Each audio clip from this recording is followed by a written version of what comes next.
Belle personne consciente, merci d'être là aujourd'hui dans cette série que j'ai nommée «Reprendre son pouvoir» et aujourd'hui, j'ai la chance de recevoir Claude Gélina. Un grand merci Claude d'avoir accepté l'invitation. Merci de m'avoir invité, Mel. Yes.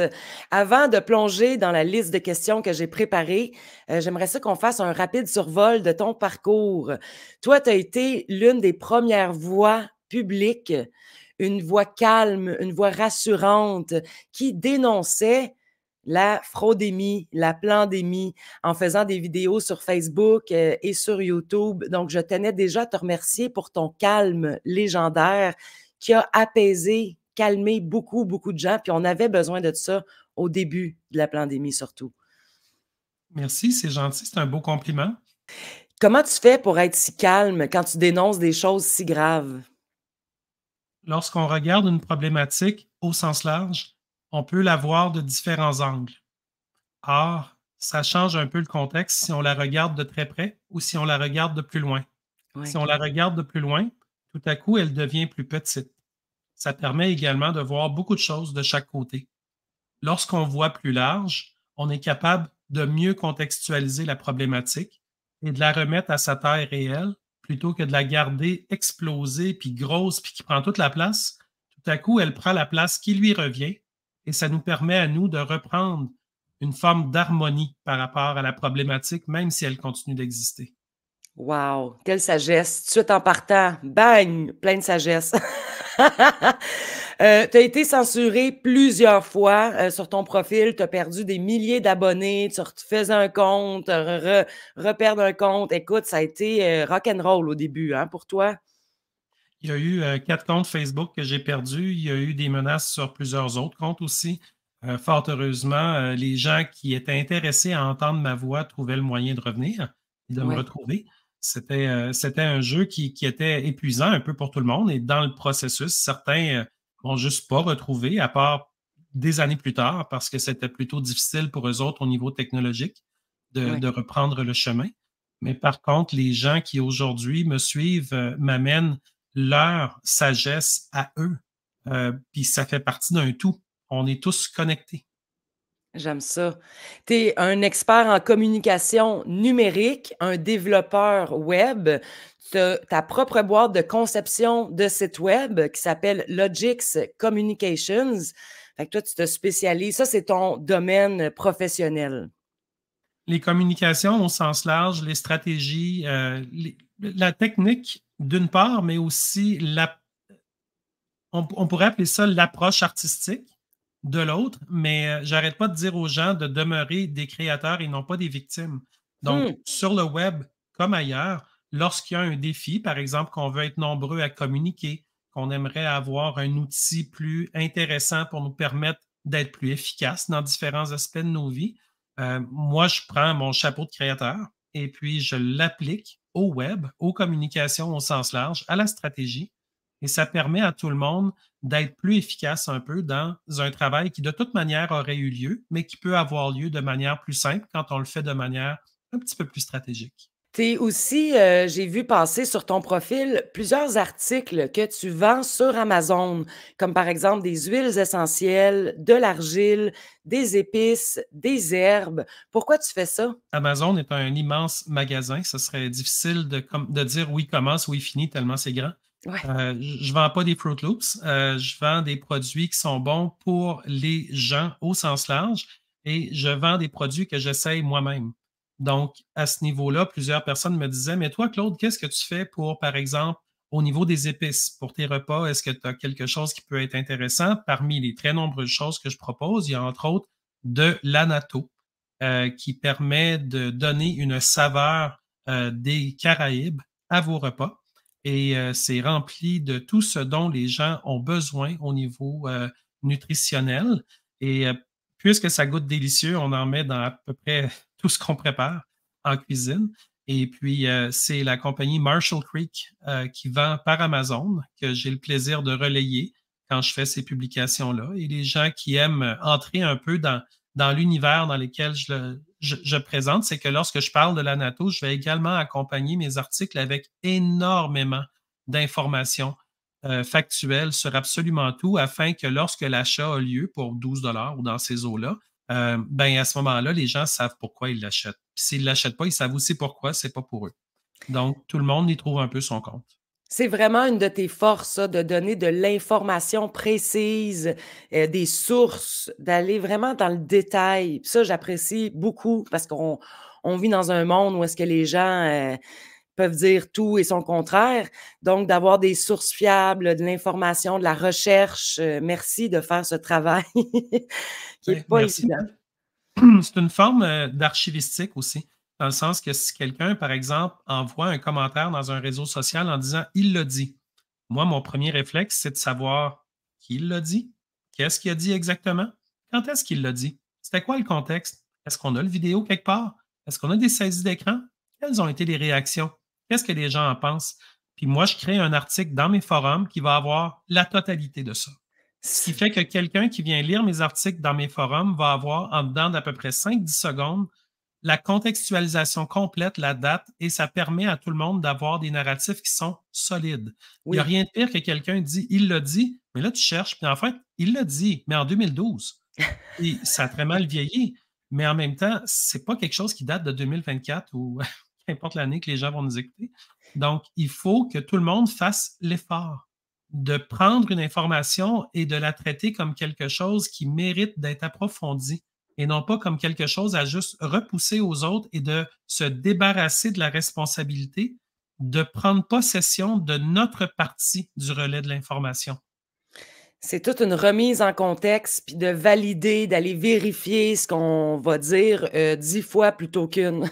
Toi, tu as d'ailleurs plusieurs forums de discussion, des sites web, j'en nomme quelques-uns, le Forum Chaudière, le Forum Liberté, Claude Gélina, substract.com, infosuccès.ca. Ça, c'est un nouveau site, web que tu as sorti, récemment. Oui, c'est un format un peu différent qui facilite le partage dans des groupes un peu plus larges que les nôtres habituellement.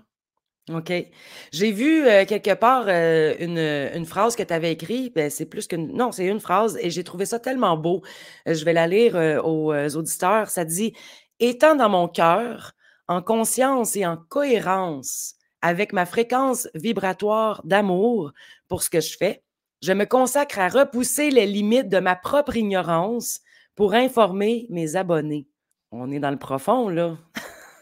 Pour moi, c'est fondamental, mais le respect qu'on a envers soi-même, c'est un respect qu'on peut aussi appliquer aux autres personnes qui justement commandent ce respect-là. Alors, les gens qui ont la gentillesse de me suivre, de m'appuyer, d'être autour de moi, d'écouter ce que je dis, et puis moi aussi, je fais mon possible pour les écouter, bien qu'on, en tant que personnes qui sommes un peu plus connues, on a beaucoup de gens qui nous écrivent, mais on fait notre possible pareil. On reçoit un respect qui nourrit tellement de choses. Je vois les gens comme des grands cultivateurs d'idées fortes et porteuses et grandes et naturelles et vivantes. Selon moi, la vie alimente la vie parce que la mort s'entretient elle-même. C'est pas notre travail. Or, certaines personnes qui veulent entretenir la mort sous toutes ses formes ne font que s'approcher eux-mêmes de la mort. Ce n'est pas bon pour leur vie. Et quand on dit vivre, on a des mots comme rayonner. On a le fait que notre corps physique est une partie de l'équation, nos corps éthériques sont une autre partie, et au-delà de ça, l'épigénétique de notre éthéricité est également partie d'une équation tellement complexe que la personne à qui on demande comment ça va a le droit de prendre un moment de réflexion et dire c'est complexe. Oui, on est des êtres complexes. Moi, je me demande, quand tu parles de fréquence vibratoire d'amour, as-tu un truc pour te retrouver dans ce genre de fréquence de vibration d'amour? Pour moi, c'est fort simple. La seconde où je ferais le choix de me positionner comme victime, je serais plus dans l'amour. Mmh. Tant que je me positionne comme créateur de mes propres solutions, aussi distantes et complexes soient-elles, je suis dans l'amour parce que je suis en train de me reconnaître moi-même à mes propres yeux. Donc, le créateur, en chacun de nous, ne demande qu'à vivre. Mais pour vivre, on a besoin d'une personne qui est capable de se reconnaître en tant que personne capable de créer. Et c'est parfois la raison pour laquelle certaines personnes me demandent, mais Claude, pourquoi tu vois ça en moi? C'est parce que je regarde avec des yeux légèrement différents. Et probablement que ce que je vois, la personne le verrait elle-même si elle sortait de la caverne de la victimisation par rapport à telle ou telle chose pour faire l'expérience extrêmement goûteuse et délicieuse de la création bienveillante, où là, tout devient possible. Parce que si on se met à voir la vie comme étant seulement l'accumulation de richesses, la richesse devient le maître de l'esclave qui, lui, tente d'entretenir une richesse qui ne fait que couler et s'étioler. D'ailleurs, on ne l'amène pas après la mort. Donc, à mon sens, les gens qui font le choix de se reconnaître eux-mêmes comprennent que l'argent n'est qu'un outil, n'est qu'un véhicule, n'est qu'un passage temporaire dans une vie intemporelle qui traverse complètement les paramètres qu'on tente de nous imposer afin de limiter notre psyché là où l'esclavage demeure la normalité du 9 à 5 du métro boulot dodo. J'aime à penser que nous sommes tellement plus, sinon complètement infinis. Tellement. Moi, depuis l'adolescence, ça fait aucun sens, justement. Métro, boulot, dodo. Je me dis, on est né pour tellement plus que ça. Ça résonne beaucoup, tes paroles. Fait que si tu permets, je plonge dans ma liste de questions que j'ai préparées. Et la première, vu que la série s'appelle Reprendre son pouvoir, ben, je me suis rendu compte que pour plusieurs personnes, c'est différent, la réponse. Donc, pour toi, avec ton expérience, tes croyances, ta philosophie de vie, qu'est-ce que ça veut dire, reprendre son pouvoir? En fait, le pouvoir est quelque chose qui veut vivre aussi, hein. Je vais répondre à ta question en reculant un petit peu. Une des choses qui m'a le plus frappé en 2023, parce que c'est en 2023 que ça m'a frappé, c'est quand j'ai lu que les pensées étaient des choses. Et puis, la seconde où tu comprends que tes pensées, même si elles ne t'habitent que toi, elles ont une influence sur toi, puis toi, tu as une influence sur les autres. Donc, ça te force à revenir à quelque chose de très fondamental qui fait que c'est pas parce que c'est quelque chose que tu peux pas prendre dans tes mains que c'est pas réel. Puis bien que tout le monde qui l'entend là va dire, ben voyons, c'est l'évidence. Mais en même temps, moi, je le voyais pas tant comme une évidence. Non, oui, non. Et puis, la seconde où tu reprends le contrôle là-dessus, ben là, tout à coup, toutes les autres questions dans ta vie se mettent à être recontextualisées. Parce que tout ce que tu pensais être quelque chose que tu peux répondre par quelque chose qui fait partie d'un consensus social, là, tu peux y répondre par rapport à quelque chose qui vibre bien pour toi. Puis, une des choses que quelqu'un m'avait posé comme question, il a dit: «Comment je fais pour savoir si quelqu'un me ment?» Ben, en fait, le mensonge et la vérité, des fois, ça dépend de l'angle qu'on les regarde. Exact. Beaucoup la petite image où il y a 2 personnes qui regardent le chiffre 6 ou 9, dépendant de quel côté tu regardes, puis ils Ouais. se chicanent pour dire: «Non, non, c'est un 6». L'autre dit: «Ben non, voyons, c'est un 9». Puis là, ils se chicanent. Les 2 ont raison. Puis, à quelque part, quand on recule comme ça, on voit que notre perspective change continuellement. Tout change continuellement. Donc, je te dirais que si je regarde ma propre, connexion avec ma propre vie, heu, je retrouve des points d'équilibre là où je me retrouve moi-même. Les moments où est-ce que je suis en déséquilibre, c'est quand j'essaie de plaire aux attentes souvent irréalistes de d'autres personnes. Puis si je veux que ma vie s'améliore, je crée des ponts, mais seulement 50 du pont. C'est très rare que je vais créer 100 du pont. Parce que Wow. si je fais ça, ça veut dire qu'implicitement, je n'ai pas confiance que l'autre est capable de faire sa partie du pont. Puis même s'il a le goût de le faire, il va probablement se sentir très mal si j'ai créé 100 du pont parce que l'autre 50 ne sera pas à son goût de toute manière.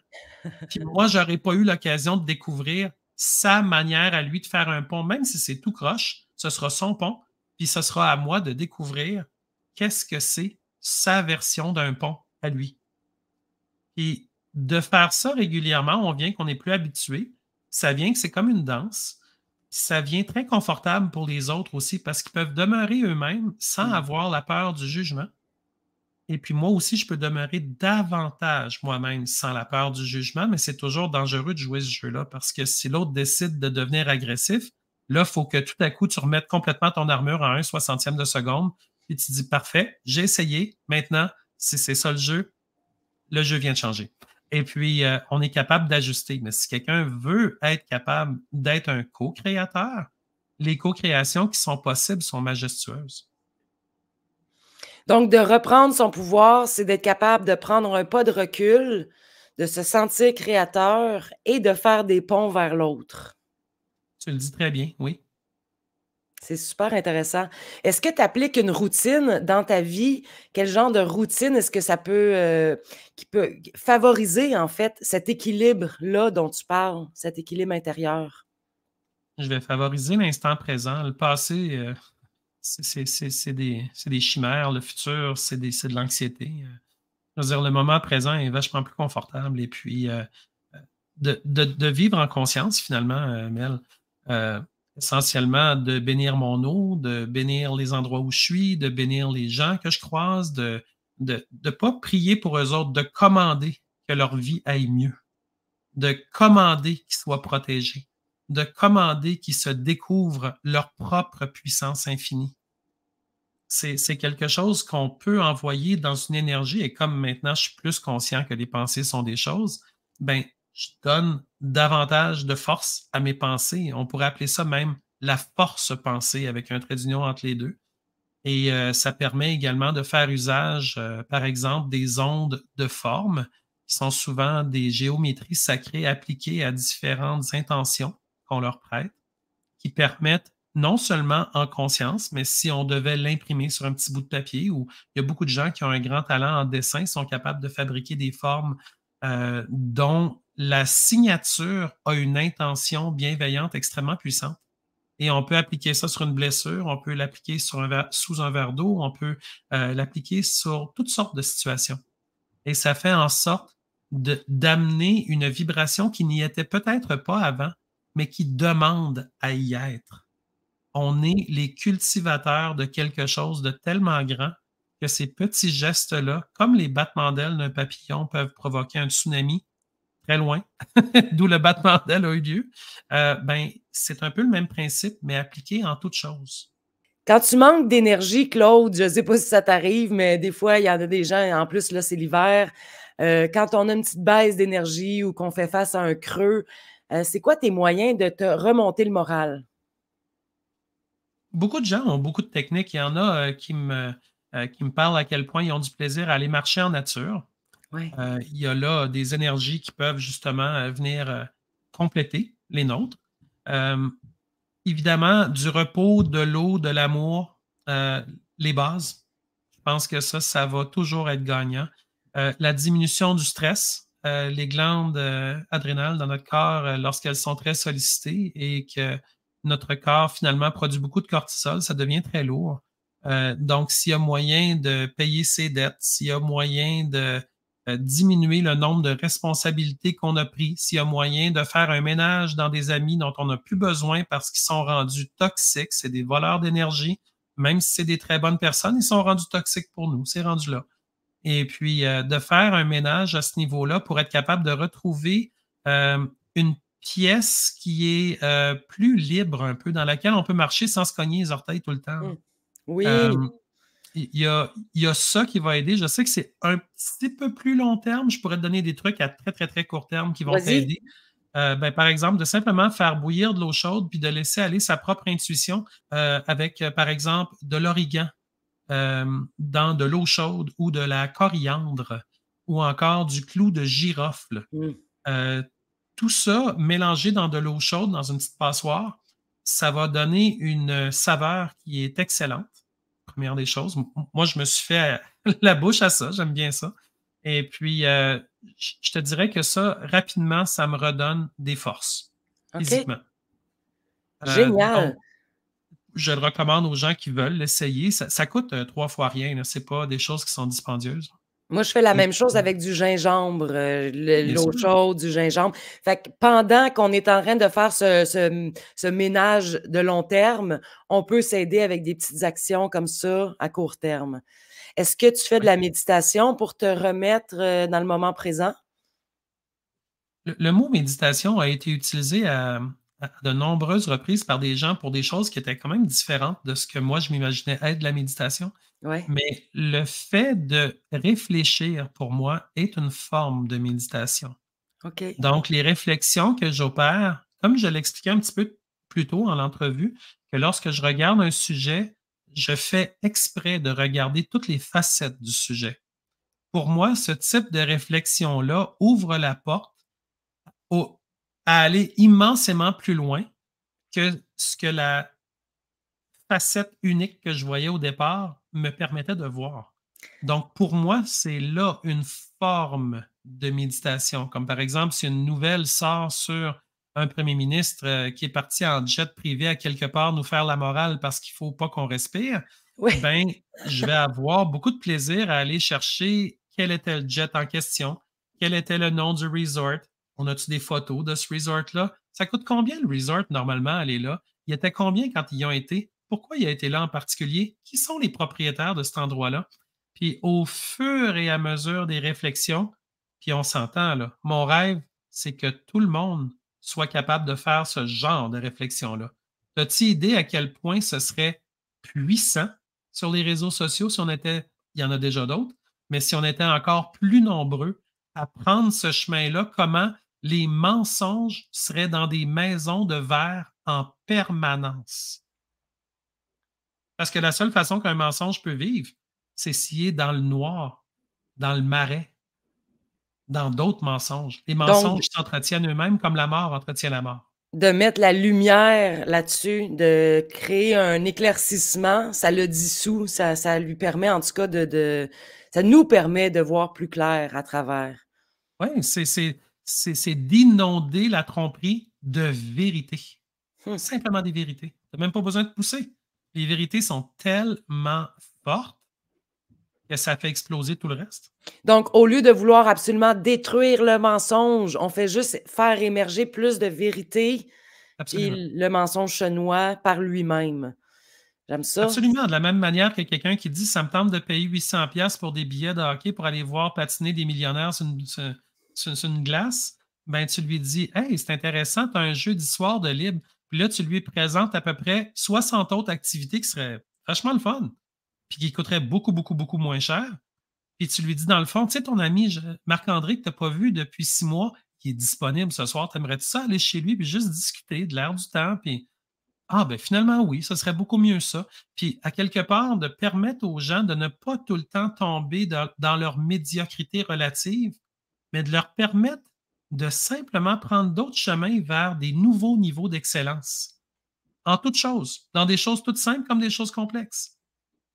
Et puis, il y a toujours moyen de rendre merveilleux des moments qui sont autrement très ordinaires ou banals ou répétitifs.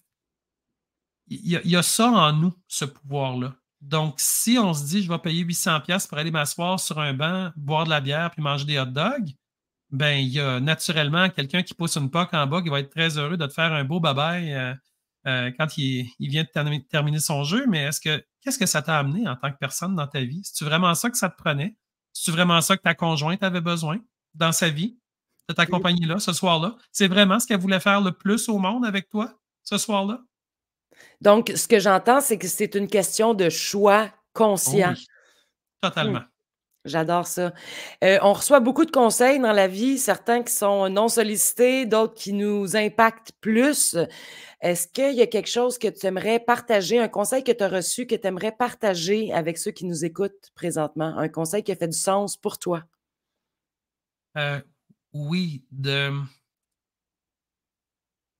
comprendre que l'intuition est un langage et que l'intuition, c'est quelque chose qui a été attaqué depuis notre naissance Oui. et c'est attaqué parce que c'est un lien qui n'est pas contrôlable par des règles abstraites qui cherchent à nous garder dans des cages puis dans des menottes. Donc, quand vous arrivez devant un produit, puis vous ne savez pas si c'est un bon produit, prenez le produit puis mettez-le sur votre cœur, puis si ça repousse, prenez-le pas. Si vous arrivez devant un comptoir, puis par exemple, vous ne savez pas quelle épice prendre, faites juste passer votre main et vous allez savoir exactement laquelle prendre. Si vous êtes devant une bibliothèque puis vous ne savez pas quel livre lire, Faites juste passer votre main, puis pouf, vous allez voir exactement le livre qu'il faut que vous lisiez. Cherchez pas quelle page ouvrir. Ouvrez au début, ouvrez à la fin, ouvrez au milieu, ouvrez exactement là, puis lisez. C'est exactement ça que vous deviez lire à ce moment-là. Je fais beaucoup cette expérience-là. Quand je me pose des questions, je me dis: «Bon, je vais trouver la réponse dans ce livre-là en l'ouvrant au hasard» et je me dis: «L'univers a une façon incroyable de communiquer». Puis je pense que ça se met en pratique. C'est comme de se faire des muscles. C'est pas parce qu'on va Mmh. une fois au gym qu'on devient, Arnold Schwarzenegger. C'est à force de le faire de façon répétitive qu'on développe cette intuition-là. Est-ce que tu es d'accord avec ça? Oui, l'intuition, elle veut se développer comme tout le reste. Donc si on la pratique pas, on se sent un petit peu diminué. Après ça, on se dit: «Mon Dieu, j'aimerais ça en faire usage, mais il me semble que je suis pas prêt». Donc faut commencer avec des choses toutes simples. Comme Oui. quelqu'un qui vous dit: «Ah, j'ai mal à l'épaule», ben, vous pouvez lui demander simplement après avoir lu un petit peu l'énergie à distance: «Dans le fond, tu as mal à ton épaule gauche, hein?» Puis «Ouais, c'est ça». Puis là, elle continue à parler, elle s'est rendue compte d'absolument rien, mais vous, vous avez pu pratiquer un peu. Puis après ça, ben, vous pouvez dire dans le fond, ta hanche, ça fait-tu longtemps que tu as mal? Ah oui, parle-moi-en pas, je note, mais elle a rien dit avant, là. À un moment donné, vous allez venir que vous allez être de plus en plus à l'aise à être capable de vous servir de votre intuition. Vous ne comprendrez pas totalement d'où ça vient, mais c'est quelque chose qui dépasse le cadre établi du mental et du cœur et du langage. C'est un langage en soi, l'intuition, à mon sens et selon l'expérience que j'en ai. Mais c'est quelque chose qui est beaucoup plus large que ce qu'on aimerait bien en penser. Dans le sens que ça ne fait pas juste toucher mon corps physique avec mon intellect, la capacité que je le dise à travers ma bouche. C'est tout mon corps éthérique. Puis parfois, quand les gens sont blessés au niveau de leur corps éthérique, ils ne le voient pas comme une blessure sur leur corps, mais c'est blessé quand même. Souvent, ce que je dis aux gens, c'est imaginez-vous être dans un œuf et puis faites simplement avec votre souffle, le bras, le souffle. Soufflez dans l'œuf votre souffle divin. Puis faites juste dire dans l'œuf, tout ce qui s'y trouve est guéri. Mmh. Et ça paraît fou parce que physiquement, on ne peut pas juste souffler puis on guérit. Enfin, peut-être que certains y parviennent, c'est pas mon cas, mais l'idée, c'est que dans l'énergie, ça a un impact. Et cet impact-là va avoir la possibilité de guérir au niveau éthérique, puis ensuite, votre corps physique n'a pas la charge de la blessure éthérique à maintenir. Et ça fait en sorte qu'une guérison physique devient plus simple. Pas forcément instantanée parce qu'on est dans le monde de la résistance, dans le Mmh. monde qui prend du temps, mais par contre, au niveau de l'énergie, tout est léger et on se sent léger. Puis j'aime ça ce que tu dis, on n'a pas vraiment besoin de comprendre rationnellement comment ça fonctionne, tout ça. C'est comme l'électricité. Pas besoin de comprendre tout le mécanisme pour ouvrir la lumière puis voir clair. Ça marche, même si on comprend pas tout. Donc, c'est de se connecter, puis de le pratiquer, puis petit à petit, de la développer. C'est tellement important ce que tu viens de dire, Mel, parce que ça me rappelle à quel point ce que je viens d'expliquer qui est davantage au niveau de l'individu, parce que je sais que la plupart des gens vivent seuls. Pas Mmh. tous, fort heureusement. Mais beaucoup de gens vivent seuls, puis même quand les gens vivent ensemble, les maisons parfois sont plus grandes, puis ils se voient moins. Puis bon, l'idée, c'est que si on partage avec d'autres qui ont également cette démarche-là, on peut tout le monde avancer plus vite. L'autre, nous, puis également les gens qui nous entourent, qui ressentent cette capacité-là qu'on a d'aller plus loin que les limitations, afin de dire, malgré la reconnaissance des limitations, parce qu'il y en a, on est capable de simplement déjà mettre notre chapeau de créateur, d'ingénieur, de patenteux, de comment on veut l'appeler, et puis de travailler partout autour. Il y a des gens qui, toute leur vie, vont pousser la roche, puis d'autres, à un moment donné, vont dire: «Hey, ça bouge pas quand je pousse». Fait qu'ils vont comme reculer, puis ils vont dire: «Ah, regardons ça, toi, la roche, elle arrête là, puis elle arrête là. Fait que j'ai juste à passer de chaque côté, puis dans le fond, j'ai plus besoin de pousser la roche». Puis c'est souvent ce qui arrive. Il y a des gens qui se font dire dans leur tête qu'il faut qu'ils soient médecins parce que c'est ça que leur père était, puis c'est ça que leur grand-père était, puis là, tout à coup, ils arrivent pour être médecin, puis ça marche pas. Mais à un moment donné, ils sont simplement, un vulgarisateur scientifique à un moment donné, puis sans être médecin, ils vont aider la santé de millions de personnes. Donc, il y a moyen d'aller à côté de la roche de temps en temps, puis d'avoir des vies qui sont absolument merveilleuses, autant que si on avait réussi à la pousser, la roche, et parfois même beaucoup plus. Oui, ça à mon avis, la résistance nous ralentit beaucoup. Ça m'a pris du temps à comprendre, ce concept. Au début de la pandémie, ça faisait pas de sens de ne pas résister et là, plus on avance, plus je me dis: «Mais je perds beaucoup de temps à résister au lieu de créer quelque chose qui fait du sens pour moi». Donc d'utiliser cette énergie-là pour faire autre chose. Ça me parle ce que tu dis.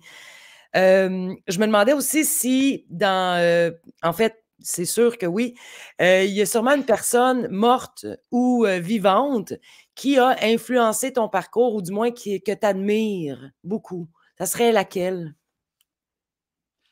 En fait, mes parents ont beaucoup influencé mon parcours. J'ai été adopté, donc ma mère naturelle a influencé mon parcours. Mon père naturel que j'ai jamais rencontré en fait, mais que je sais c'est qui, lui aussi a influencé mon parcours parce que maintenant qu'il est mort, j'ai un de mes voisins qui l'a bien connu dans sa Wow! carrière et puis je me rends compte que finalement, je suis un copier-coller de certains aspects de sa personnalité. Puis, incroyablement, sa vie à lui a été ponctuée par, ses propres enfants qu'il a eus, qui étaient des filles. Puis souvent, il disait à ses filles: «J'aurais aimé ça avoir un gars pour l'amener au hockey», tout ça. Et puis moi, mon père m'a amené au hockey quand j'étais jeune. Je j'étais pas bon au hockey, mais j'avais du fun comme les autres. Mais, l'idée, c'est que dans le fond, je me suis rendu compte après sa mort, puis c'est ses filles qui m'ont parlé de ça, que pas mal toutes les choses qu'il aurait voulu faire avec moi, tu sais, j'ai joué au soccer, j'ai joué au baseball, j'ai joué tu sais, un petit garçon qui aime ça jouer, là et puis, je les ai toutes faites en réalité. Donc, lui, il aurait aimé ça, les faire avec moi, mais dans le fond, qui dit qu'il les a pas faites en énergie aussi d'une certaine manière? Et puis, aujourd'hui qu'il est mort, ben, c'est une belle expérience parce que je le découvre lui, maintenant qu'il est mort. Par l'image que les autres avaient, puis le fait que dans le fond, il y a eu une occasion dans sa vie de savoir que j'existais, mais il y avait d'autres choses qui arrivaient dans sa vie et puis c'était pas pratique pour lui d'avoir un enfant. C'était une autre époque, hein? Ouais. Et puis, toujours est-il que dans le fond, je ne saurais jamais s'il le savait ou non. Mais par contre, c'est pas important. Parce que ce que je sais, c'est qu'on est l'œuvre du village au grand complet.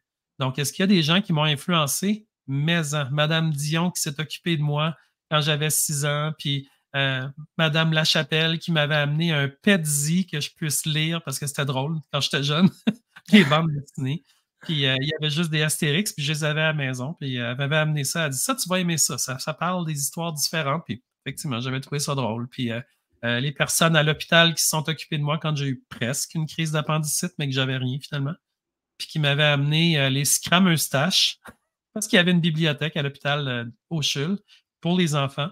Puis c'est là que j'ai découvert pendant les 3 jours que j'étais là, à finalement pas avoir mal à mon appendice. Quand je suis arrivé à l'hôpital, ça m'a coupé l'envie d'avoir une opération. Puis j'ai découvert plein de bandes dessinées de Spirou, puis les infirmières qui me amenaient. Puis on est la résultante de tellement de gens bienveillants qui se sont occupés de nous. C'est tellement grand, là. Les gens qui disent: «Je suis tout seul», là, sérieux, vous l'êtes tellement pas, là. C'est beau ce que tu parles, l'humanité, c'est une grande famille, puis c'est vrai que durant notre parcours, c'est bien de reconnaître qu'il y a des gens, qui ont pas besoin d'être, Gandhi, Martin Luther King pour avoir eu un impact dans nos vies. Est-ce que, en fait, quelle est la croyance aidante que tu te répètes ou une affirmation positive qui te supporte dans le quotidien? En fait, de bénir ceux qui sont importants pour moi et Dieu sait qu'il y en a beaucoup. À commencer par mes proches, ma famille, les amis, les connaissances, des gens significatifs pour moi. Mmh. Puis des gens que je connais pas nécessairement très bien, mais qui, pour toutes sortes de raisons, ont des impacts qui sont importants dans ma vie, mais je les bénis, mais pas juste une fois par jour, là, souvent. Et puis, en le faisant, heu, j'aime à penser que ça crée des vibrations qui vont les aider, eux, à réussir leur projet. Puis j'ai une conviction extrêmement profonde que lorsque j'aide les autres à réussir ce qu'ils font, de toute manière, ça me revient à moi de 1000 façons que je ne peux pas expliquer. Et puis, c'est tellement un beau cadeau que certaines personnes me font de me faire des rétroactions aussi de temps en temps. De me le dire des fois s'ils ressentent des choses aussi, ils sentent que tout ça a de l'intérêt pour eux. Puis les gens ont différents niveaux, ils se protègent naturellement, tu sais. Faut pas laisser des empoisonneurs de puits, comme je les appelle, empoisonner nos vies. Il faut être capable de les refuser dans cette intention-là qu'ils ont de faire du mal. Et il faut trouver un moyen de les encourager à être autre chose, même si on sait que leur nature profonde est tellement ancrée. Il y a peu de chances que ça se produise, mais il faut garder l'espoir pour eux, même si eux l'ont oublié. Mmh. Et puis, je te dirais qu'au quotidien, cette relation-là que j'ai avec les gens est une forme de symbiose, dans le sens que certains le ressentent plus que d'autres, mais ceux qui le ressentent beaucoup, je pense, en profitent davantage en ceci qu'ils savent qu'ils sont jamais seuls. Il y a aucun instant où ils sont seuls. Jamais, jamais. Ça, j'aime ça. Ça, c'est une belle croyance à avoir. Je ne suis pas seule, je suis accompagnée. Mmh. Il y a des gens, des êtres, ça peut être beaucoup ça peut englober beaucoup de choses, de se sentir du moins accompagné. Parce qu'on le sait qu'il y a beaucoup de gens qui se sentent seuls, puis j'aime le recadrage de dire: «Non, vous ne l'êtes pas». Fait que c'est une très belle croyance. Dans tout ce que tu as fait dans ta vie, tes expériences, c'est quoi l'accomplissement qui te rend le plus fier? Ah, ben, définitivement, mes enfants. Puis, je te dirais, au-delà de ça aussi, à l'époque, ma femme. OK? Mais elle a beaucoup changé, puis c'est correct. Elle vit sa vie maintenant, puis on n'est plus ensemble naturellement, depuis plus d'une décennie. Donc, c'est pour moi, c'est de l'histoire ancienne. Mais le moment où on était ensemble, elle était une personne différente et j'étais une personne différente. Puis il y avait un beau match, puis je trouvais que c'était vraiment bien. Mais j'ai également toutes les, toutes les autres personnes qui ont croisé ma route, incluant les autres enfants. Le bel accomplissement, c'est simplement de rappeler à ces gens-là qui ont croisé ma route que moi, je voyais dans mes yeux des choses qu'eux autres avaient peut-être oublié de voir.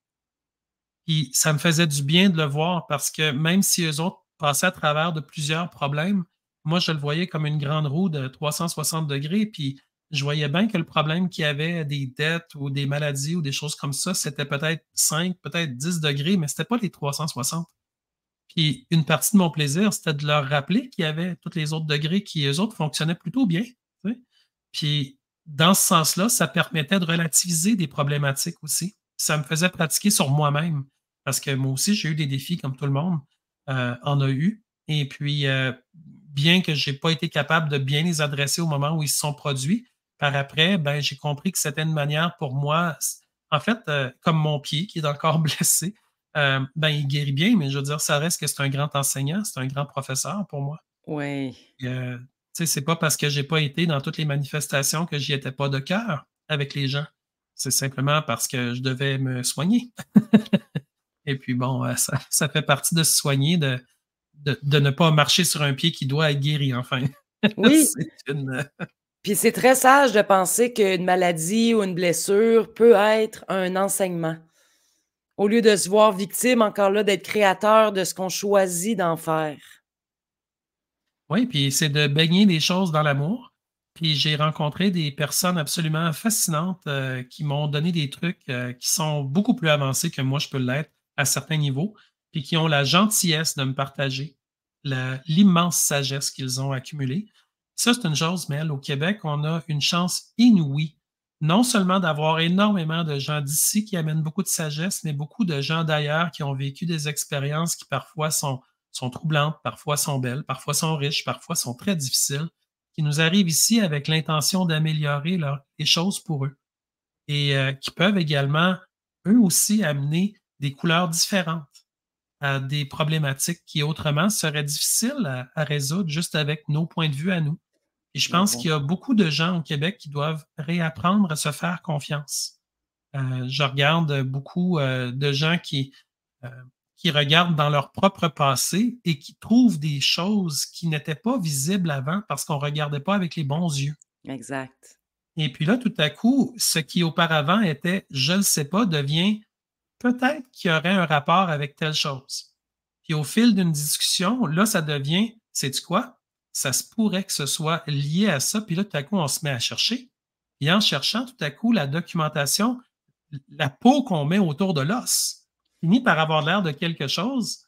Et puis, en toute humilité, on peut dire, bien qu'on n'ait pas de preuves tangibles que c'est nécessairement absolument et que ça, on peut imaginer que dans cette direction-là se trouvent certaines réponses ou certaines inspirations vers d'autres réponses. Mais en même temps, lorsqu'on est un créateur, un cultivateur de sa propre bienveillance et des choses belles dans sa propre vie et des solutions contre les choses qui ne le sont pas, ben à ce moment-là, on est capable d'avancer. Puis si on n'est pas capable nous-mêmes, c'est la raison pour laquelle souvent les gens qui me disent qu'ils ont des problématiques, je leur demande, est-ce que tu as des gens autour de toi? Mais est-ce que tu as des bonnes personnes autour de toi? Mmh.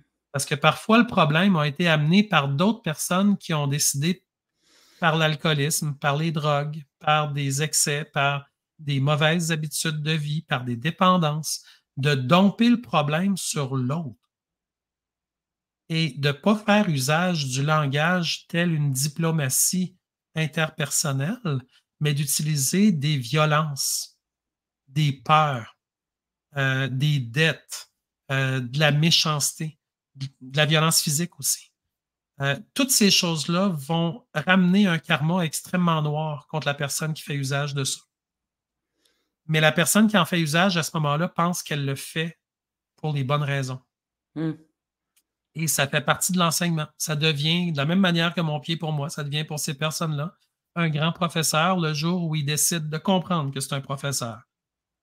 Parce que ça prend de la sagesse, ça prend du recul. Parfois, c'est la maladie qui rend les gens sages. Mmh. Parfois, c'est les dettes puis la ruine qui rend les gens sages.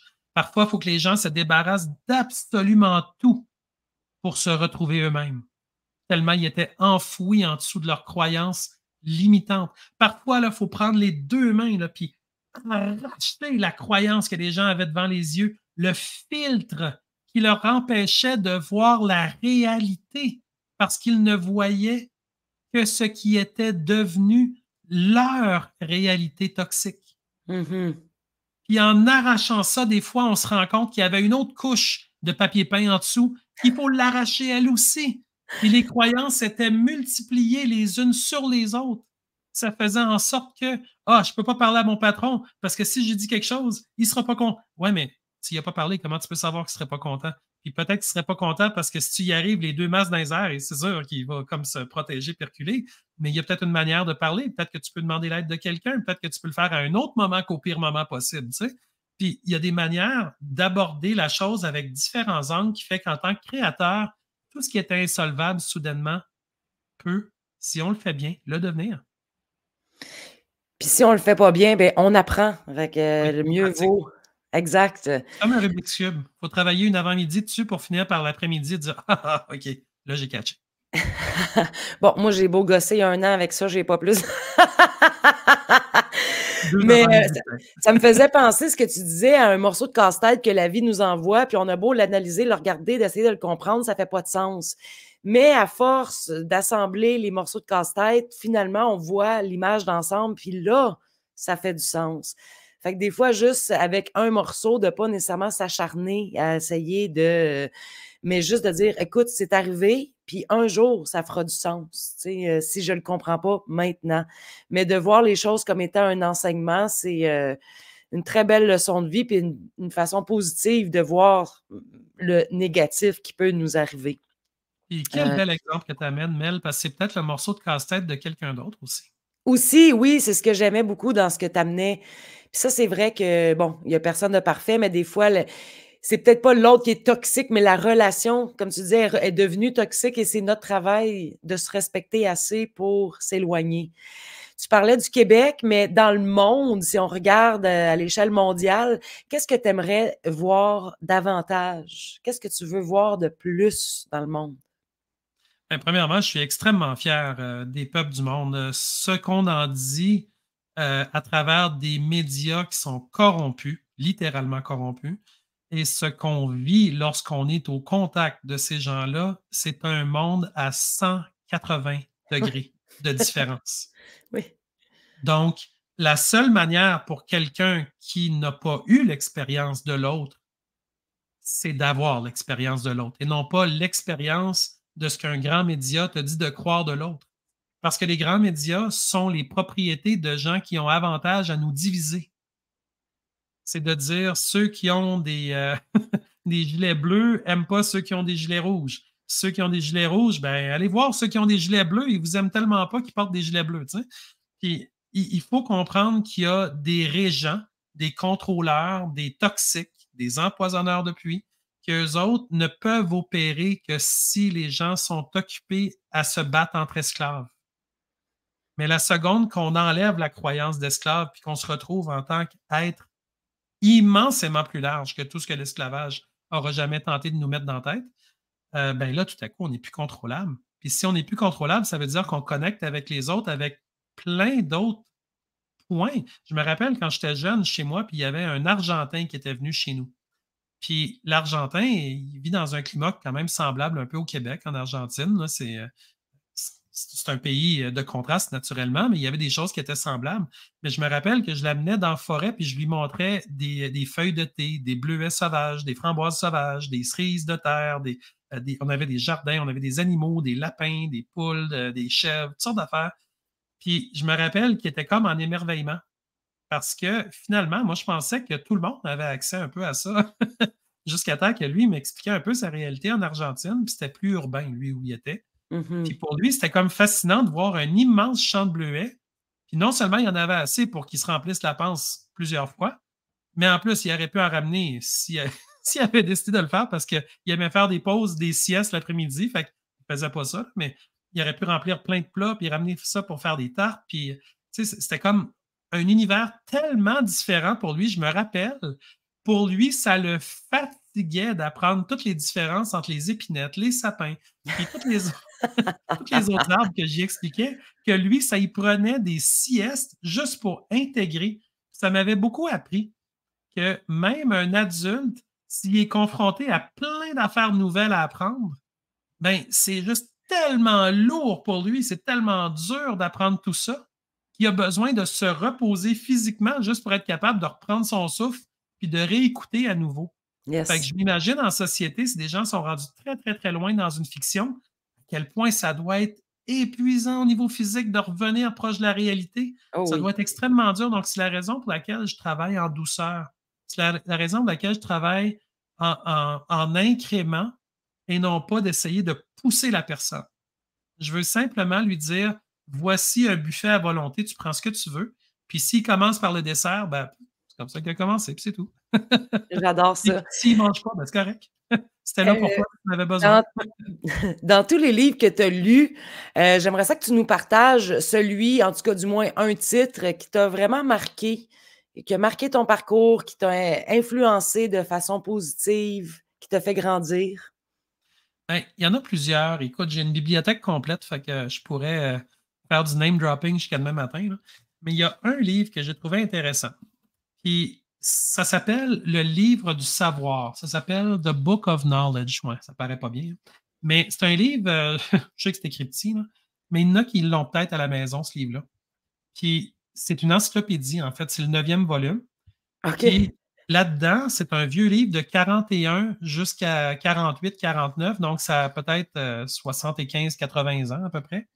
Mais l'idée, c'est que ce livre-là était destiné non seulement aux adultes, mais également aux enfants.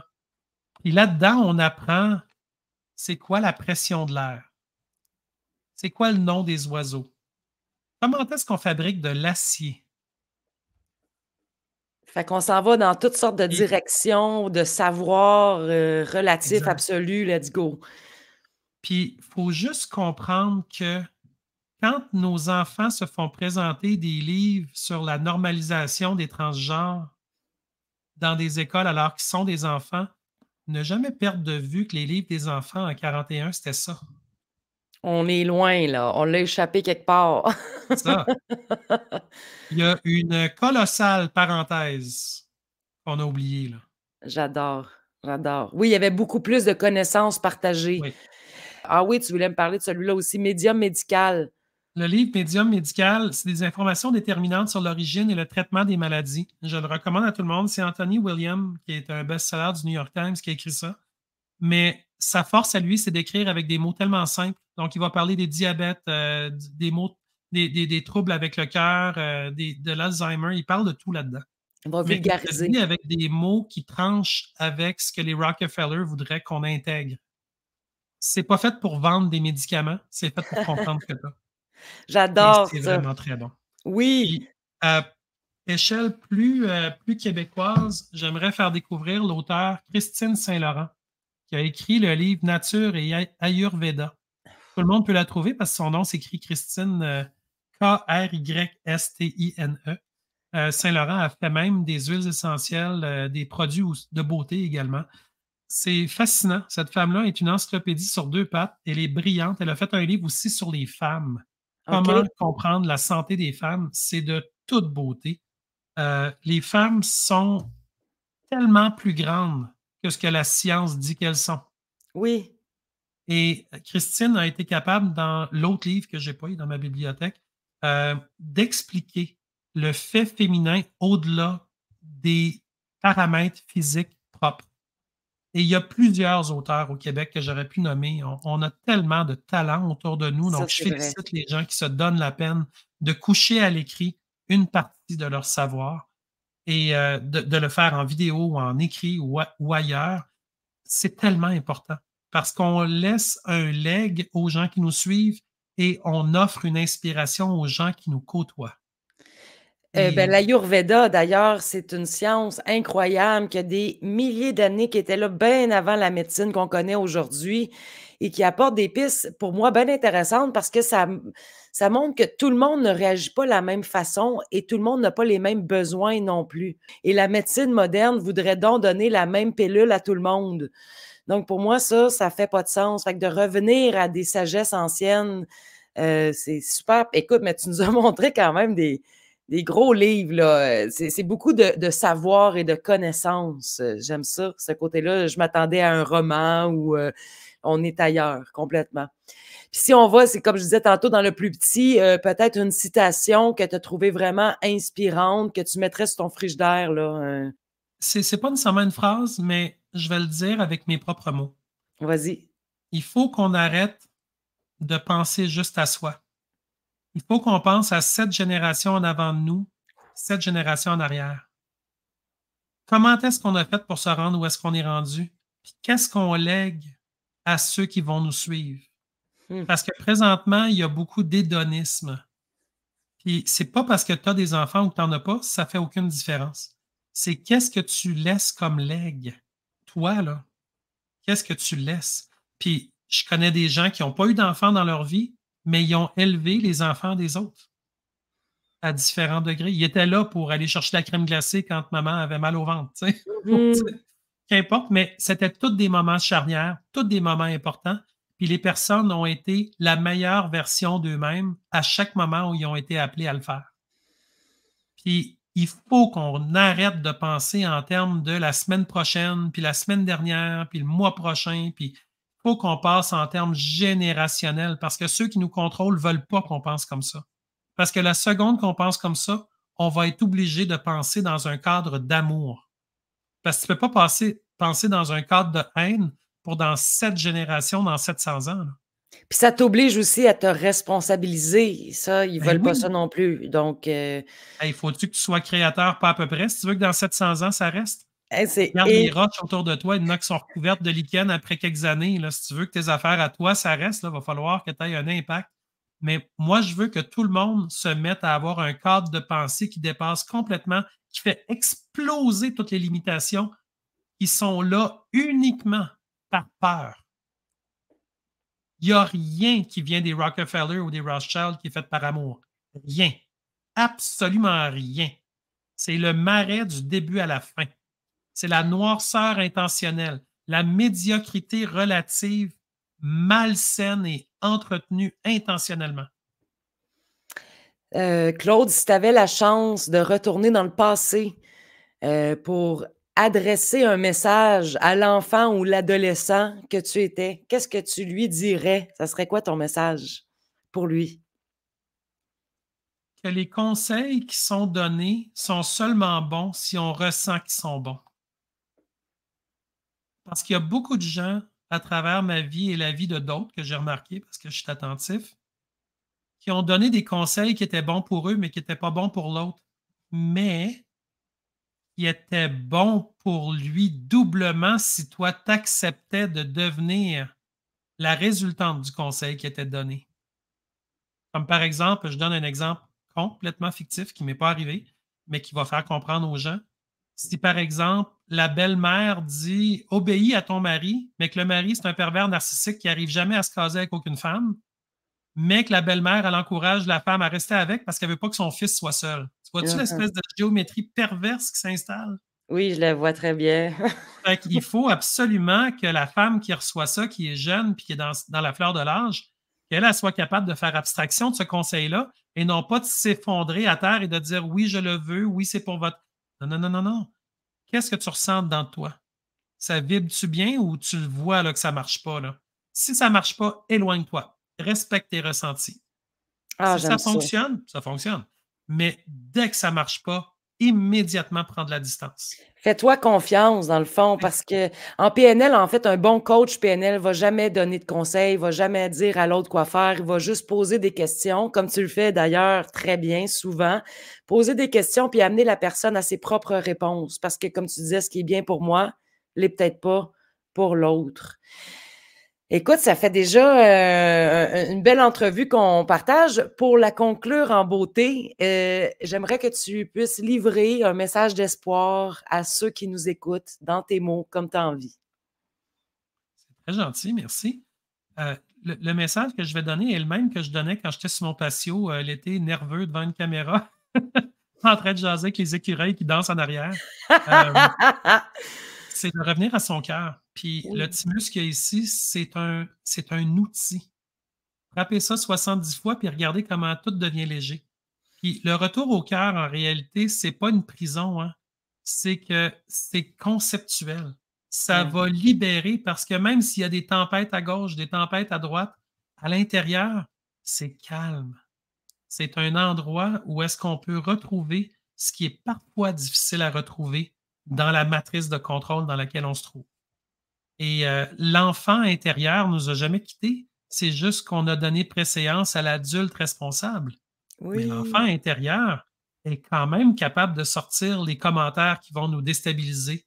Il est oui, quand même capable d'aller rejoindre l'autre avec son enfant intérieur si on lui donne voix. Si on l'éteint, il va être éteint.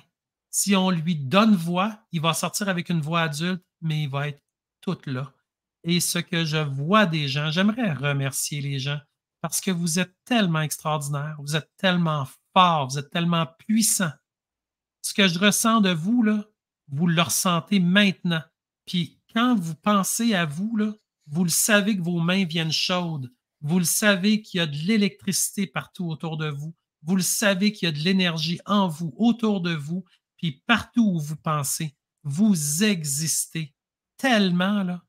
Puis j'aimerais que les gens, là, se félicitent d'être ces gens-là qui choisissent de vivre en conscience, de refuser la petitesse, puis d'être capable de donner voix à la vérité, puis à la force, puis à la grandeur qui les habite. Parce que ça, là, ça fait exploser toutes les limitations que les coquerelles ont mis sur le chemin. j'aime les co j'adore, quel beau message inspirant, quel bel hommage aussi, aux gens qui nous écoutent. Merci Claude, pour toute cette sagesse, pour ton partage, d'avoir osé aller à l'intérieur, nous sortir des réponses aussi inspirantes. Je te souhaite le meilleur pour l'avenir qui vient. Pareillement à toi, On va merci continuer de beaucoup, te Mel. suivre dans tous les forums, les sites internet, sur tous les réseaux sociaux. Encore une fois, je te remercie, puis, je t'embrasse. Mouah. Bye. Merci, merci beaucoup, Mel. Merci tout le monde. Ciao.